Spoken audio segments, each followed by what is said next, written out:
What's good, family? And welcome back to another week on Guns and Butter with none other than your favorite cousin, Kinda G.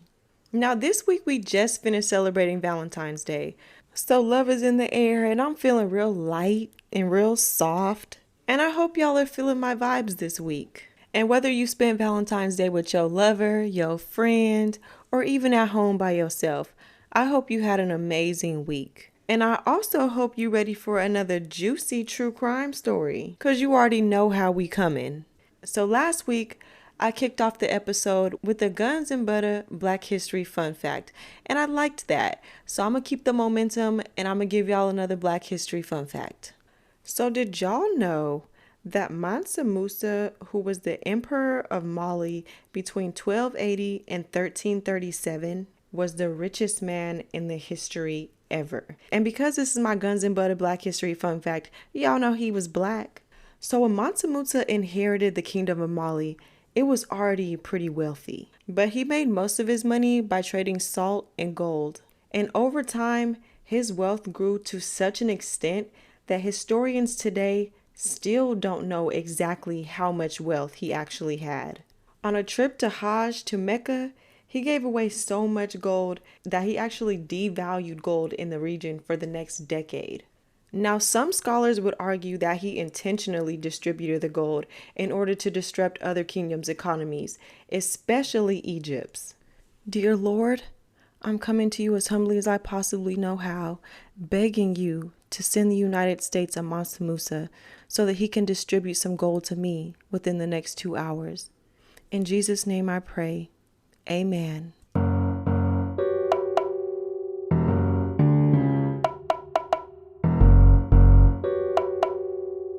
That's what it's all about. Guns and butter, baby.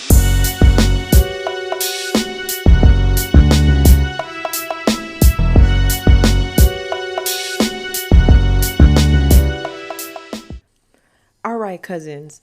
So this week at the dinner table, I have some heat for y'all. The case I'm going to be telling y'all about takes so many twists and turns, you're not going to know who did it or why. It gets a little bit confusing, but stay with me. I'm going to be telling y'all about the deaths of 27-year-old Brandi Peters, her 6-year-old twin daughters, Tamiyah and Taniyah Peters, and her 3-year-old son, Javonte Segura. So I chose to do this case this week because 27-year-old Brandi Peters was born February 14th, 1983.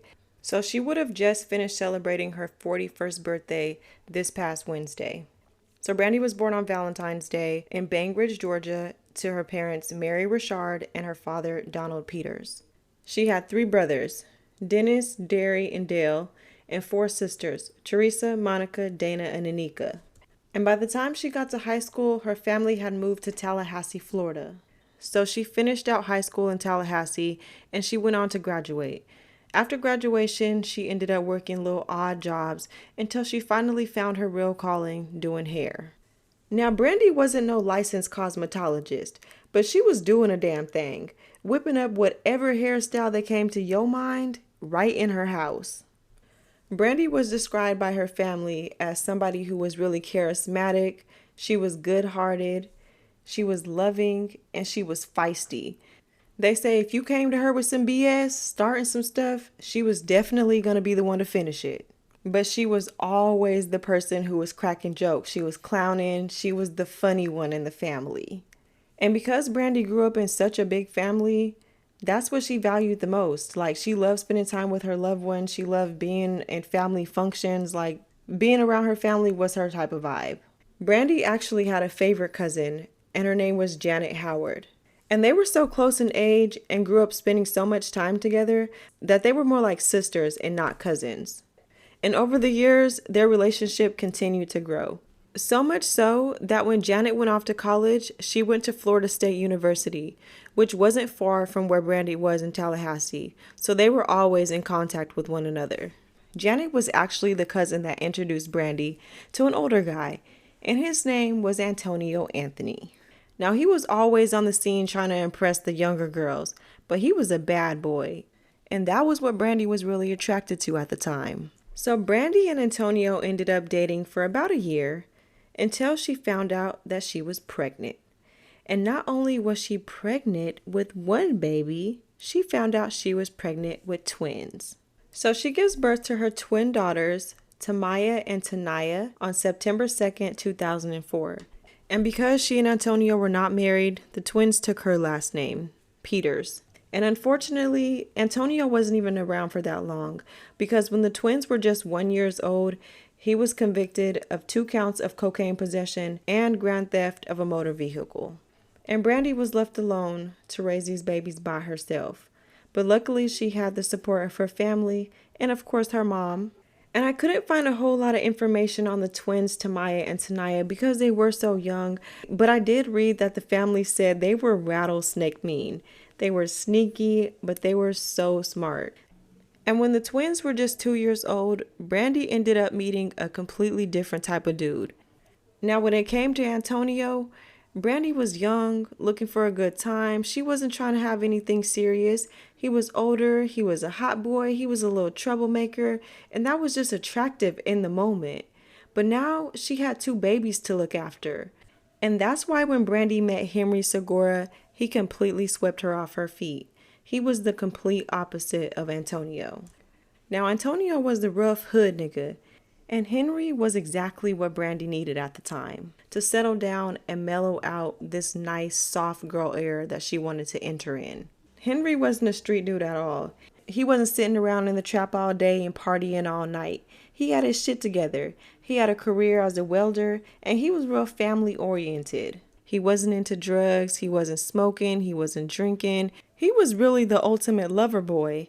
And to put the icing on top of the cake, he loved her twins, Tamiyah and Taniyah. And that was what really drove Brandi to fall in love with him. Now, to the naked eye, Henry was perfect. And to a single, desperate woman, he was everything that you need in a man. He had a job, he was attentive to your needs, he was caring, he was loving, all of the above. But he just so happened to have one small flaw. He was married, nothing too serious. So y'all already know he came with the usual married man drama, feeding her lies like he and his wife were not in love anymore, they were only together for the kids, and now they're taking a break from their marriage. And after messing around for a good year and going a little bit too strong for a little bit too long, Brandi ended up finding out that she was pregnant. And on July 26, 2007, she gave birth to their son, Javonte Segura. And again, because he was so young, I could not find a whole lot of information on him, but he was a 3-year-old little boy. He was rambunctious, he was always getting into things, and he was, of course, very energetic. Now, while Brandi was pregnant with Javonte, Henry was constantly telling her that he wanted to be with her, he wanted to be a family, and of course, he was going to be around to help take care of Javonte. But when Javonte was born, he disappeared. Henry ended up going back home to his wife and leaving Brandi a single mother to now not just 2 children, but 3. But she was determined to make sure that her children did not see her struggle, nor did they lack in any aspect of their lives. Now, Brandi ended up doing so well for herself that she moved into a very nice up-and-coming family-oriented neighborhood, and she moved into a super cute house on 908 Saddle Creek Run. And she made sure that this house had 3 bedrooms, a master bedroom for herself, a bedroom for the twins, and of course a room for Javonte so that he can have his space away from the girls. And this house was in a very close-knit community. It was known to have the kids running around playing outside after school. The neighbors were familiar with one another. She was able to have a fenced-in front yard and a nice-sized backyard so that her kids can run around and play when they wanted to. So not only was this a really nice family-oriented neighborhood, but it also had a really good school district. And Brandi made sure that her kids never missed a day of school. All 3 of her children were excelling in school. And every single one of her family members said that she was an amazing mother. Brandi was one of those women that just loved being a mom. So the house that Brandi and her children just moved into actually wasn't too far from where she grew up in Tallahassee. In fact, she was getting ready to spend the Thanksgiving holiday with her favorite cousin Janet, not too far from where she currently lived. So on November 19th, 2010, just a week before Thanksgiving that year, Brandi's favorite cousin Janet is in town because it's Janet's family's turn to host Thanksgiving. So the 19th was a Friday, and early on the 20th, which was a Saturday, Brandi and the kids were supposed to drive down so they can meet Janet and her family. You know how black people are. They like to start cooking and getting their meals prepared well before the holiday even starts. But when Janet gets to town and she looking for her favorite cousin Brandi and she nowhere to be found, of course she gonna hit her up.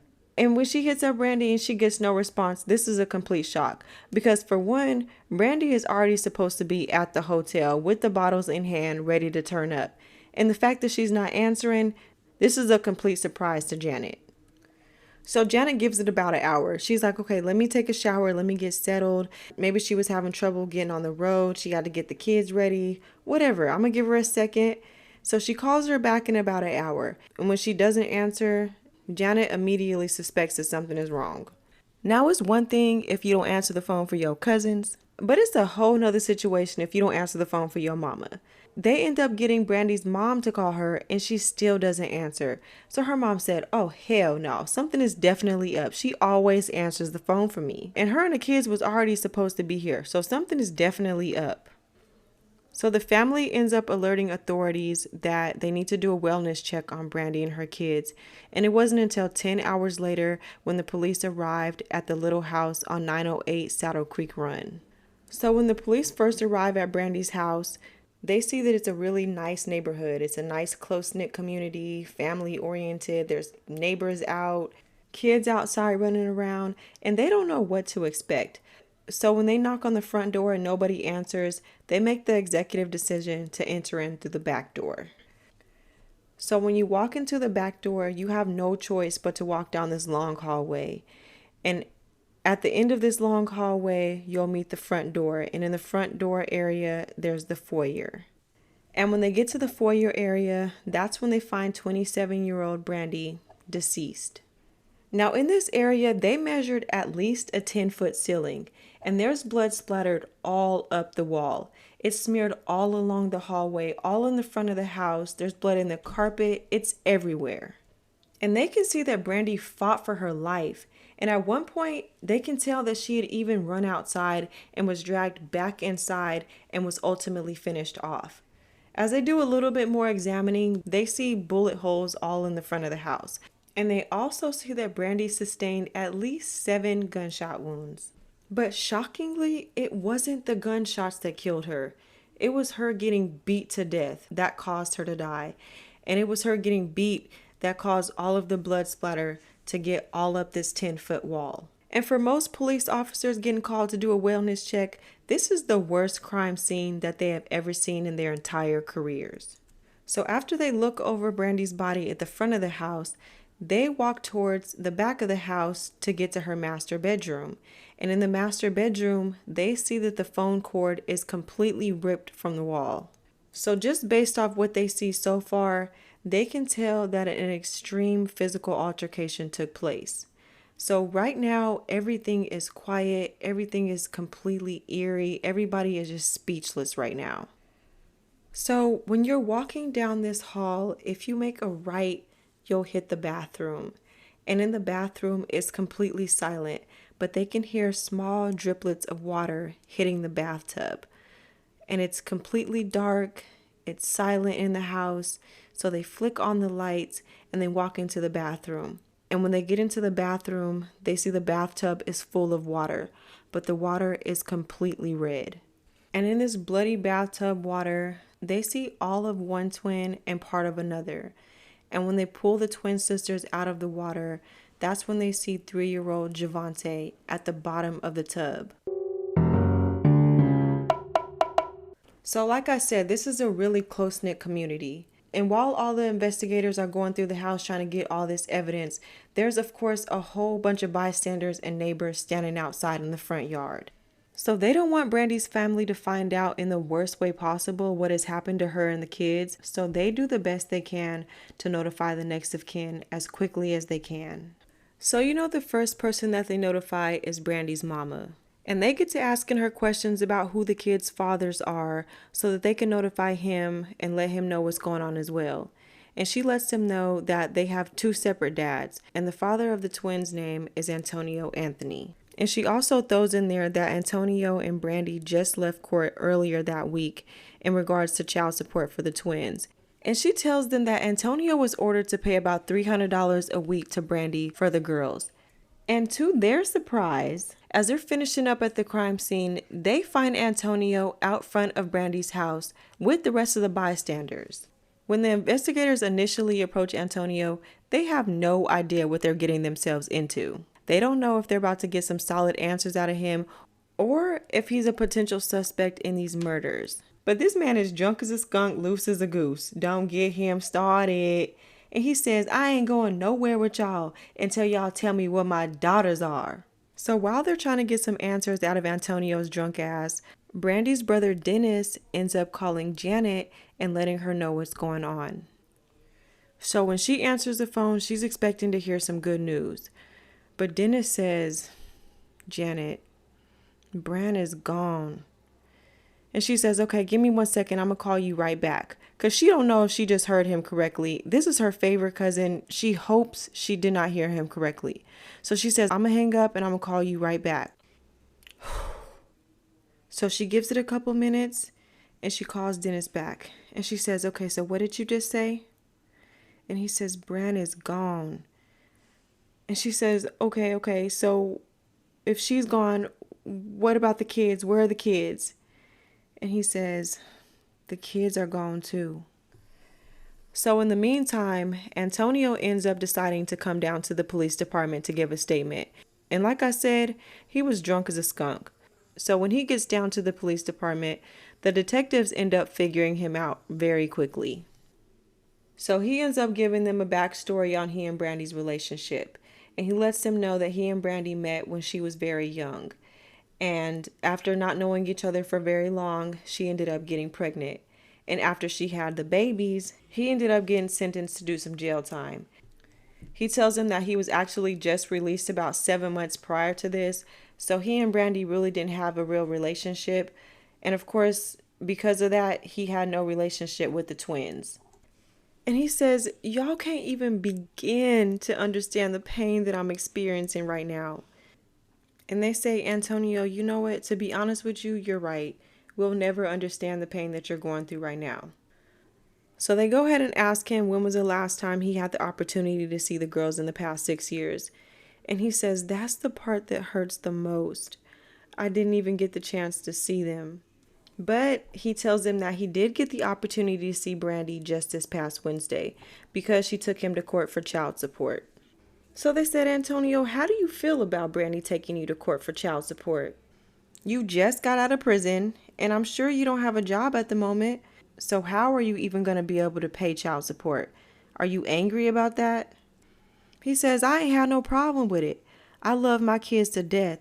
And I know I'm not able to provide for them the way that I really want to right now. I know that this is the only way that I'll be able to see them. And me and Brandi didn't have no problems. So I'm sorry that this happened to her and the kids. So along with this statement, detectives are able to corroborate Antonio's alibi for where he was last night. So they let him go and they have to continue on in another direction. And at this point, the family is at a complete loss. They don't know who could have wanted to hurt Brandi and her kids, but the only thing that they can do to help the detectives is to point them in the direction of the father of Brandi's third child. And they tell him that his name is Henry Segura. So detectives end up getting a hold of Brandi's second baby father, and his name is Henry Segura. But before he came in, they ended up doing a little bit of homework on him. So they reached out to a couple of his ex-girlfriends in order to find out what type of guy he really was. So they find out that Henry is married, but he loves to keep him a couple women on the side. But he was a good man, Savannah, and he had himself a good paying job. He was a welder, he was smart, attentive to all your needs, and he was just different. If he went to the store, of course he was gonna call you and ask you if you need something, little mama. He was just real thoughtful, okay? And he wasn't no hood nigga. He was definitely somebody that you would want to bring home to your family. So when he comes down to the police department, he's the complete opposite of Antonio. He's very clean and well kept, and they can tell that he's a pretty upfront type of dude. He's being real friendly and real personable. So they go ahead and ask him if he knows why he's there.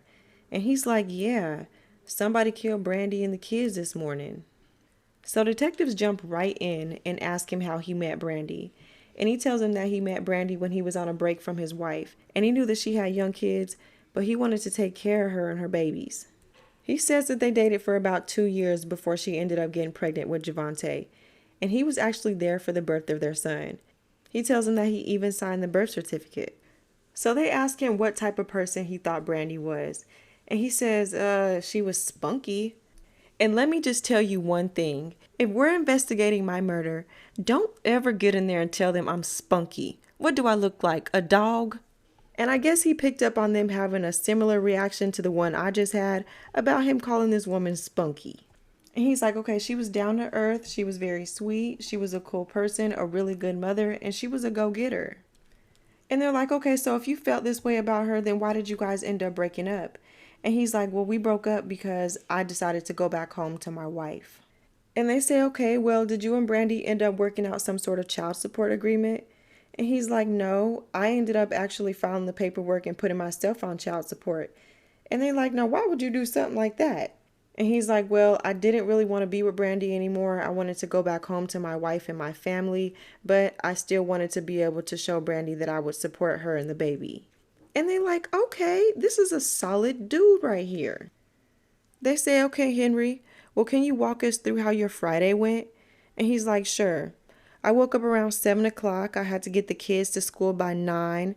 And after I dropped them off, I came back home and I worked on my car all day. You could even check my phone. It'll show you that I was there all day. They say, okay, and what did you do when you woke up today on Saturday? He says, well, I woke up real early this morning and I went down to see one of my good buddies, Silas Thornton.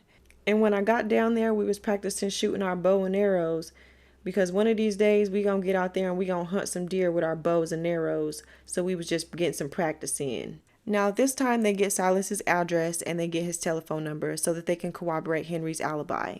They also ask Henry if they can get a DNA sample from him.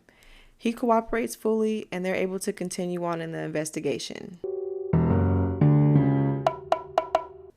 So at this time, about 72 hours has passed since they discovered Brandi and her children brutally murdered in their home. And investigators say that it took them these entire 3 days to collect all the evidence from this crime scene.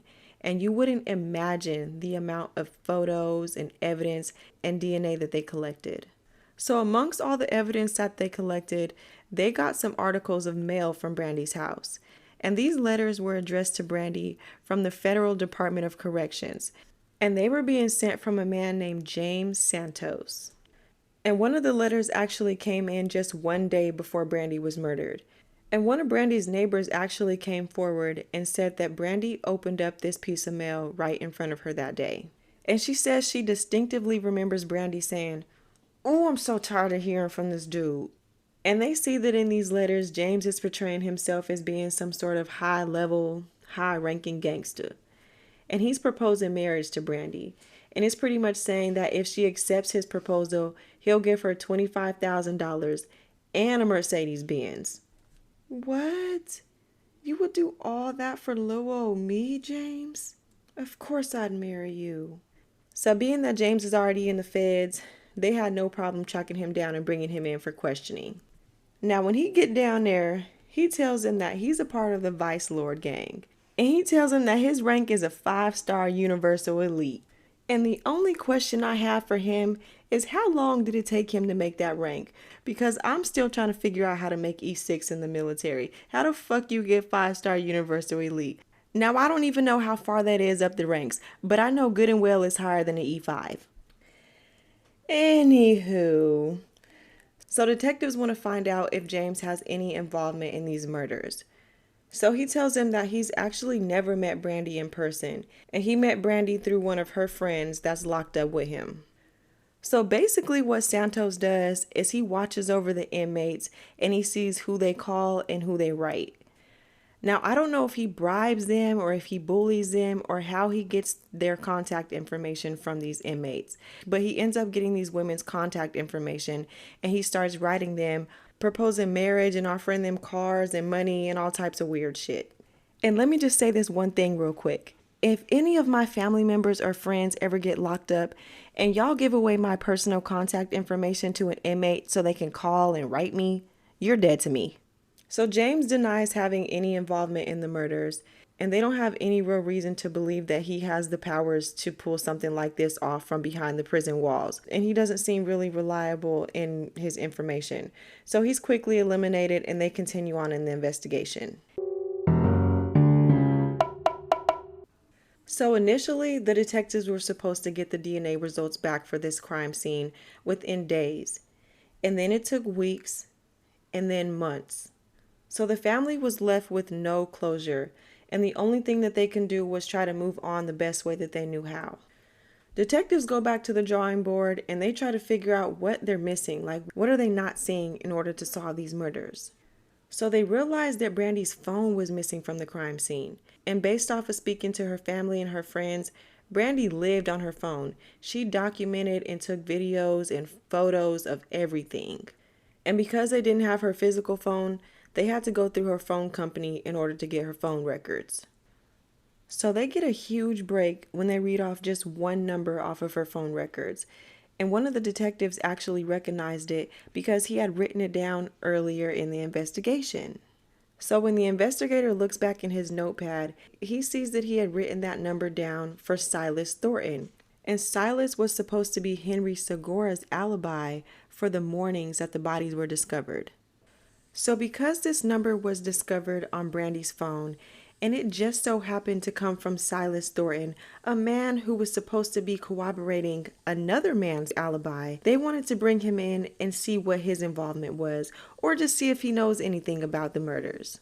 So they track Silas down, and when he gets in there, he tells them that he knows Henry because they worked on a couple welding jobs together. But in regards to this phone they're asking about, he don't have it. He tells them that a couple weeks back, he actually dropped that phone in some water. And Henry said that he could fix the phone by putting it in some rice. So he said, whatever, dude, you can have the phone. I don't even care about it. And from that point on, Henry had the phone. So they actually end up obtaining the phone records of this mysterious phone as well.